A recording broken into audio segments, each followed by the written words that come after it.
Olá, começa agora o programa Panorama. A sua nova revista eletrônica traz um olhar panorâmico sobre o que acontece em Fortaleza. E no programa de hoje... Pré-carnaval. Saiba como ficou a folia após a mudança de gestão. Lojas virtuais, uma alternativa para o comércio cearense. Cinema. A presença das salas de cinema pornô em Fortaleza. Câncer de mama. Pesquisadores cearenses avançam na prevenção. Rugby. Saiba mais sobre esse esporte pouco conhecido em Fortaleza. E no quadro Entrevista de hoje, a talentosa e performática Verônica Valentino.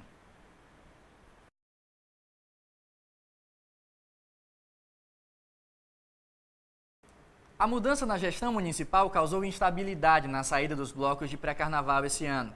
Mas mesmo com o impasse, a festa foi garantida e abriu novas perspectivas para as próximas edições. Acompanhe a matéria de Eduarda Talice. Em ritmo de samba e muita alegria, os blocos do pré-carnaval de Fortaleza saíram às ruas e garantiram a animação da cidade. Mas esse ano a folia quase foi comprometida. Os editais de fomento não foram liberados e os investimentos para a saída dos blocos vieram da parceria público-privada entre o município e outras 4 grandes empresas. E eu acho que o carnaval, uma política de alegria, uma brincadeira, pode ser um mecanismo indutor de uma nova perspectiva de como a gente, fortalezense, cada um de nós, se relaciona com o espaço público da nossa cidade. Eu acredito que a cidade tem que dizer, olha, eu quero isso, eu quero que seja feito assim, eu quero que seja nesse período. Apesar de ser uma iniciativa popular, o pré-carnaval é uma festa que demanda o comprometimento do poder público para que aconteça com sucesso, garantindo a segurança de milhares de pessoas que passam por esta rua durante os dias de folia. Infelizmente, a gestão anterior não estabeleceu os mecanismos básicos de fomento aos blocos, que são os editais. A gestão do prefeito Roberto Cláudio assumiu sem ter o mecanismo, o vínculo jurídico necessário para legitimar os blocos que iriam receber um apoio financeiro da prefeitura. A verba de iniciativa privada foi liberada para 50 blocos com o mesmo valor de R$ 6.000, estimado dos antigos editais. Júnior, criador do bloco Que Merda é Essa?, fala das dificuldades que enfrentou devido às incertezas com relação ao financiamento. A gente nem sabia se ia ter pré-carnaval, ficou nessa dúvida aí, vai ter ou não vai, ficou igual, aquela coisa assim, meio abandonada, mas graças a Deus que o Roberto resolveu fazer. O financiamento saiu pelos 6 mil, como era, né, normalmente há uns 6 anos atrás. E eu espero que 2014, né, nós estamos em 2013, não seja essa merreca. Prevendo o possível impasse em relação aos editais, muitos blocos já haviam se preparado o ano inteiro para saírem no período de pré-carnaval. A gente já estava se preparando durante o ano, a gente fez algumas festas com a intenção de juntar o dinheiro se preparando, porque mesmo com a ajuda da prefeitura, não contempla todos os custos que o bloco precisa para sair. O que garantiu a diversidade, a pluralidade do pré-carnaval em 2013, diante do cenário de tantas dificuldades, foi o apoio da iniciativa privada. Mas é assim que funciona em todos os grandes carnavais do Brasil. Se você chega em Olinda, em Recife, todo o espaço público de Olinda e Recife está envelopado por uma marca de cerveja. E a gente acha o Carnaval de Recife e Olinda o carnaval mais tradicional do Brasil. Em meio à movimentação do centro de Fortaleza, um entretenimento diferente atrai pessoas de todas as partes da cidade. E você, já foi a um cine pornô? Pelas fachadas percebe-se o tipo de entretenimento. Os nomes muitas vezes não são nada discretos e chamam a atenção de quem transita pelo centro de Fortaleza. Os cines pornô fazem parte da geografia urbana. São lugares que estão localizados em meio à constante agitação do centro, bairro que concentra a maior parte dos cinemas ditos imorais pelos mais conservadores. É muito visitado, né, pelos jovens, principalmente os universitários. O medo das pessoas de admitir é a grande confusão que existe entre o cine pornô e a pornografia mesmo, aquela coisa a promiscuidade, eu fui no cine pornô, então significa que eu não me valorizo, eu não me respeito. E tem muitos lugares que são, sim, lugares derrubados, lugares assim de baixo calão, lugares que realmente não vale a pena. Mas tem alguns lugares que é bacana você conhecer, é uma experiência, entendeu? E eu acho que isso não ofende a moral. Valmir Timóteo frequenta os cines pornô de Fortaleza há 12 anos e reconhece as dificuldades relacionadas à infraestrutura dos cinemas. A estrutura continua as mesmas, mas a gente tenta driblar certas situações onde a gente acha um pouco de desconforto, porque precisa muito melhorar essa parte muito da higiene. Mulheres, casais, solteiros, todo tipo de pessoas frequentam esses lugares. Ao longo do século XX, o centro de Fortaleza chegou a comportar 20 cinemas de rua. O mercado de filmes pornográficos surgiu como forma de aquecer esse segmento. Para se ter uma ideia, nesse trecho da Rua Assunção, que fica localizada próxima à Avenida Duque de Caxias, há 5 salas de exibição. Para ter acesso a eles é preciso desembolsar pouco. A entrada de um cine pornô custa em média R$ 4,00. É dessa renda que Reinaldo Araújo consegue o sustento de casa. Há 7 anos, ele é proprietário de um cinema na Rua Assunção. Reinaldo evidencia o diferencial desses espaços. Aqui são 4 salas, cada sala é cine e vídeo. Aí são salas com televisões, né? Em casa, às vezes, tem família, tal, a mulher, às vezes, se inibe até de colocar um filme pornô para assistir, né? Aqui não, ele se sente à vontade, as salas são livres, então eu acho que esse se sente mais à vontade assistindo no cinema do que em casa, né? Tem deles que entra 2, 3 vezes por dia, né? De manhã, tarde, de noite. Recebemos no estúdio o repórter Diego Sombra, responsável pela matéria sobre o cine pornô. Olá, Diego. Olá, Débora. Diego, qual que é a dimensão desse mercado de cinemas pornô em Fortaleza? Olharem no centro, esse mercado é bastante significativo. As estimativas dão conta de mais de 20 cinemas somente no centro de Fortaleza. E são empreendimentos de infraestrutura variada. Alguns são menores, outros maiores. Em 2011, por exemplo, um cine pornô foi inaugurado no centro. E esse cine ele possui uma boa infraestrutura, inclusive tem um bar dentro do cine e que atrai clientes de todas as partes de Fortaleza realmente. Em relação à prostituição, existe mesmo dentro dos cines? Débora, no cine pornô a prostituição é bastante velada, assim, não existe um acordo, digamos, por parte dos proprietários e dos garotos, das garotas de programa que se prostituem dentro do cine. O que há é uma frequência bastante significativa dessas pessoas que vão aos cines pornô para se prostituir mesmo. E não há também, assim, agenciadores, assim, não, os garotos, as garotas de programa agem realmente por conta própria dentro dos cinemas. Obrigado pela participação, Diego. O Panorama volta já. Já imaginou montar seu próprio negócio com a ajuda da internet sem sair de casa? Essa é a realidade das lojas virtuais. Elas crescem e fazem surgir uma nova vertente do comércio, que é o empreendedorismo na web. Confira mais sobre o assunto na reportagem de Isabelle Câmara. Para montar uma loja, são inúmeros os gastos e desafios enfrentados. Contratação de profissionais, investimento em propaganda, sem falar nas despesas com aluguel ou compra de espaço. Com o avanço da internet, os empreendedores conheceram uma forma diferente de negociar. Dessa forma, lojas físicas passaram a dividir espaço com lojas virtuais. É o caso de Tatiana Sarkis. A estudante de gastronomia abriu uma loja virtual de doces usando uma página do Facebook. Os produtos foram ganhando visibilidade na rede e hoje Tatiana comemora as boas vendas. A minha história começou com uma brincadeira de internet, com uma brincadeira de Facebook. Eu postei uma foto e as pessoas foram vendo, pedindo para eu poder fazer. Os que eu peguei, faz para mim, faz para mim. E eu fui fazendo e a clientela foi aumentando, foi de boca em boca. E aí eu fiz um blog, do blog eu fiz a fanpage no Facebook. E aí muitas pessoas vieram entrando em contato comigo, aí mandando e-mail, fazendo os pedidos, e eu fui crescendo assim, dessa forma, de que foi o meu marketing é realmente de boca em boca e pela internet. Além do produto diferenciado, são promoções e comodidades que atraem clientes como o estudante Matheus Bardavil. Há 4 anos, Matheus compra produtos eletrônicos em lojas virtuais. Aqui em Fortaleza a gente tem uma grande dificuldade, né, de achar certos produtos. Então, quando a gente vai nesses sites, geralmente a gente acha as coisas que a gente quer mais fácil, por um preço mais acessível. Então é mais interessante. Consumidores e empresários se tornam cada vez mais adeptos do comércio virtual. Segundo o Instituto Forrester, especializado em pesquisas sobre a internet, o mercado cresce 18% ao ano, o que pode render um faturamento de 22 bilhões de reais nos próximos 3 anos. Para a loja virtual crescer, é necessário investir em conhecimento sobre o comércio online. Para isso, existem cursos especializados em marketing na web. É o caso do Quartel Digital, empresa que ajuda na capacitação de empreendedores voltados para a internet. A mídia social hoje ela é essencial para o sucesso de uma pequena empresa. Porque uma pequena empresa ela trabalha com recursos limitados. Ela não tem uma verba gigantesca para investir em TV, em jornal e meios tradicionais. No meio digital, o que vai fazer a grande diferença na estratégia dele é a criatividade. É que ele tem a criatividade, ele tem pessoas capacitadas para executar essa estratégia.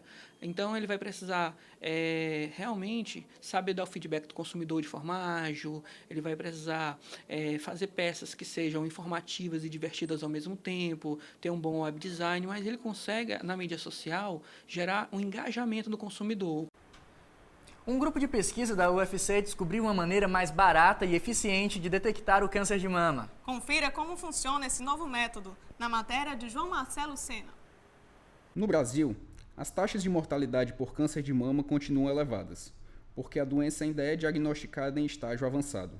O GEON, Grupo de Educação e Estudos Oncológicos da UFC, encontrou uma forma mais barata e eficiente de diagnosticar o câncer de mama na fase inicial. As mulheres que estão com câncer na fase inicial e que a axila não está comprometida, nós só podemos preservar aquela axila se nós procurarmos saber se o linfonodo sentinela realmente não tem nada. Para pesquisar o linfonodo sentinela, tem 2 métodos mais utilizados. Um método com corante, que é o azul patente, e um método com tecnécio, que é uma substância radioativa. O azul patente ele tem risco de dar reações alérgicas, às vezes graves. E o tecnécio é muito caro. Então, a partir de um achado acidental numa paciente do Hospital das Clínicas, nós vimos que o derivado do próprio sangue das mulheres pode marcar o linfonodo sentinela, que é a hemosiderina. O linfonodo sentinela é um gânglio linfático que fica na axila. Ele é o primeiro a ser atingido quando as células cancerígenas se espalham. Quando o linfonodo é comprometido, a solução é a retirada da mama. Nós fizemos um projeto piloto com as mulheres, deu resultados e estamos empregando esse método ainda experimentalmente nas pacientes do Hospital das Clínicas. Então, é um método muito eficiente e promete ser mais barato e sem risco para a mulher. O Instituto de Pesquisa e Prevenção do Câncer de Mama, em Lyon, na França, estima que em 2013 vão ocorrer 60 mil novos casos da doença. O Instituto Nacional do Câncer, órgão do Ministério da Saúde, recomenda que mulheres entre 50 e 69 anos realizem o exame da mamografia a cada 2 anos. No entanto, não há previsão de quando os resultados serão postos em prática, nem quando estarão disponíveis para a população. Mas ela só vai poder ser empregada quando ela passar pelo teste numérico.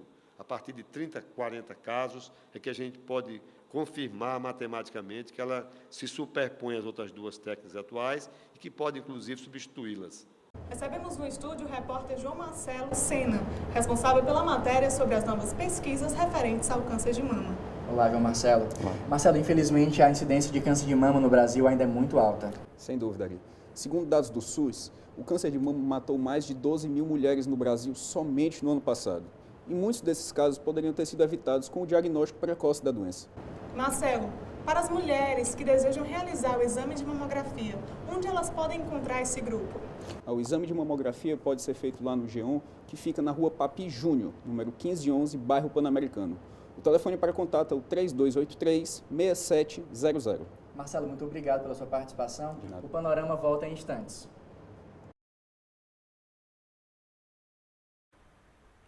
Um esporte de origem europeia vem ganhando espaço com o público feminino no Ceará. Com presença marcada nas Olimpíadas de 2016, o rugby é praticado pelo time Dona Maria e mostra que veio para ficar. Well claimed though by Whitelock. Beautifully done. Beautifully done. O nome parece estranho, mas o rugby já é um esporte muito conhecido para os europeus e surgiu na Inglaterra no século XIX. Com 15 jogadores e 7 reservas, o objetivo do jogo é levar a bola com as mãos para a área do try, que é o gol da partida. Mas para quem pensa que o rugby só acontece fora do Brasil, alguns times vêm provar o contrário no Ceará. E para completar, aqui em Fortaleza o rugby não é exclusivo dos homens. As mulheres também conquistaram seu espaço. O time Dona Maria Rugby surgiu em março de 2012. Um dos poucos times de rugby de Fortaleza, o Dona Maria é feminino e não tem medo de exaltar suas raízes nordestinas. Na verdade, as meninas quiseram homenagear as Donas Marias que existem no Nordeste, né? Aquela típica mulher que vai para a roça ajudar o marido e que lava roupa e que faz todo o esforço do mundo e ainda, no final, ainda consegue ainda ser feminina se precisar ir para uma festa. Claudiana Nobre joga como ponta do time e foi convocada para jogar na Seleção Brasileira de Rugby em 2012.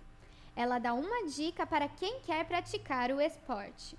Bom, o rugby, na verdade, é um jogo de equipe, é uma família. Para jogar rugby tem que ser unido, acima de tudo, porque eu dependo do meu colega do lado para fazer um try, eu não faço try sozinha. Eu acho que é isso, é esporte coletivo. O rugby será uma das modalidades esportivas nas Olimpíadas de 2016 aqui no Brasil. E quem também ganhou com isso foi a Universidade Federal do Ceará. Somos o único do Nordeste a ter esse centro, que vai comportar alojamento, vestiários, sala de fisiologia. Os atletas do Nordeste vão vir fazer estágio, intercâmbio aqui conosco. Nós vamos receber esse pessoal para a formação final dos atletas, então foi um ganho para nós da UFC. Para quem ficou curioso em conhecer o esporte, Claudiana deixa um recado. Que venha jogar, que é um esporte muito bom. Não é violento como todo mundo pensa que é. Aqui tem medo? Não! Aqui tem dor? Não! Aqui tem choro? Não! Aqui tem o quê? Rugby! Aqui é o quê? Rugby! Dona Maria! No quadro Entrevista de hoje, o Panorama recebe Verônica Valentino, a multifacetada artista cearense, integrante do coletivo As Travestidas e vocalista da banda Verônica Decide Morrer. É difícil falar de artistas da atualidade cearense sem lembrar de um nome, Verônica Valentino. Ela, que está à frente da banda Verônica Decide Morrer, também participa do coletivo As Travestidas. Verônica é a nossa entrevistada do programa de hoje. Com a liberdade de ser mais de um. Assim vivem Gelmar Carramanhos, Verônica Valentino e quem mais couber nesse artista transcriador. É Gelmar quem nos recebe e é ele quem nos conta como surgiu Verônica. Tudo foi meio que muito por acaso, assim. O curso de artes cênicas, na verdade eu entrei sem eu vou fazer porque é artes cênicas, então deve ter alguma coisa a ver com esse lance do palco, tal, enfim. Isso eu ingenuamente pensando, até aí acreditando que tudo que eu fosse aprender na faculdade eu ia levar para dentro da igreja, que era até então o meu único universo, né? Porém, a igreja não aceitou de bom grado, ou não apoiou a minha escolha, o fato de eu fazer artes cênicas, né? Alegando que seria um curso que não seria um curso de Deus, alegando ser um curso cheio de promiscuidades, esse pensamento retrógrado ainda dessa igreja preconceituosa que a gente encontra. O meu único contato com o mundo era acho que zero, assim, sabe? Porque era de igreja, casa, igreja, o meu único divertimento era junto com o povo da igreja, então era pizzarias, coisas assim, hiper mega caretas. Então, virgem até os 20 anos, nenhuma dose de álcool na minha boca até os 20 anos, cigarro, Deus me livre, abominava, viado, gente, não podia ter nenhuma conversa com nenhum tipo de viado porque era abominável. Então, eu era cheio de preconceitos, né? Isso tudo, quando eu passei nas artes cênicas, isso automaticamente foram sendo quebrados, esses preconceitos. O diretor Silvério Pereira convidou Gelmar para criar um personagem para o espetáculo Cabaré da Dama. Na peça, os atores interpretaram transformistas. Verônica ali estava acabando de nascer e ela já nasceu no Porão do Zé de Alencar. E quando eu saí, assim, ovacionada pela galera, pelo público, o Silvério olhou para mim e disse assim, pronto, é essa a Verônica, sabe? É essa linha, sabe? Essa trava que ela é. Tem até um elogio que eu recebi de um amigo de teatro que ele chamava de quatrocentona, que ele dizia que a Verônica é uma puta fina, sabe? Aquelas putas de berço, assim, da galera de berço. Então tudo isso serviu para a formação mesmo, como é a Verônica, como pensa a Verônica, como anda a Verônica, né? Como escolhe a Verônica e tal.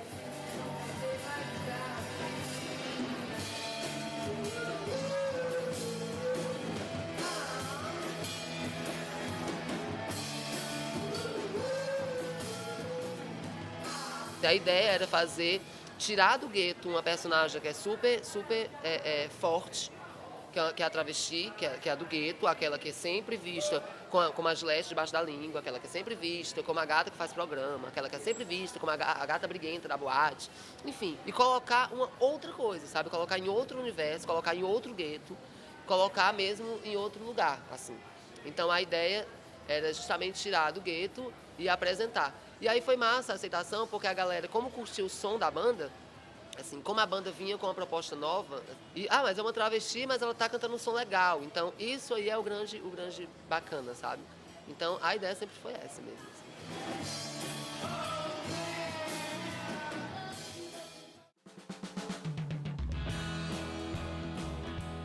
Com o coletivo As Travestidas, Verônica participou do projeto Translendário 2013. O calendário é baseado na temática religiosa. Será que ele vai lembrar do meu olhar tão escondido?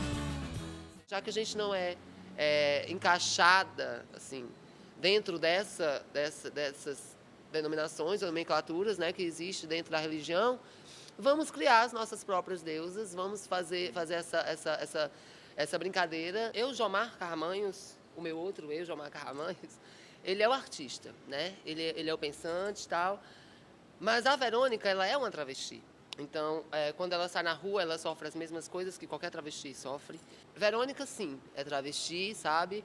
É travesti, não é uma travesti de rua, nunca foi preciso descer para a rua para fazer programa, sabe? Assim, pelo contrário, eu acredito que a gente tem que começar a desmistificar essa ideia de travesti, programa. Então, a onda não é por aceitação, é por respeito, sabe? Assim, o meu espaço é o meu espaço e o teu espaço é o teu espaço. Acho que é o básico para qualquer bem-estar de qualquer ser humano, independente de classe, independente de raça, independente de religião, enfim, acho que é isso.